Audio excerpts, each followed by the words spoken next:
So ngayon naman guys, tayo magluluto ng pork steak. Yan ang version ko ng pork steak. At nung niluto ko yan, naubos guys. Walang natira. Nagustuhan ni Kano ang lasa. Nanunuot yung kalamansi. At ayan na nga guys, ang ating pork. Yan. At nilagay na natin ang kalamansi juice.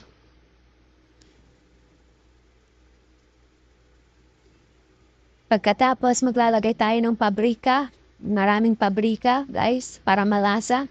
At marami din pepper, paminta. At naglagay din tayo ng bawang. Yan, hiniwang-hiwang bawang. At naglagay din tayo ng oyster sauce.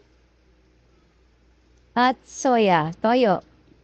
Yan, tapos halu-haluin lang natin yan guys. Mekos-mekos natin. At naglagay din pala tayo ng konting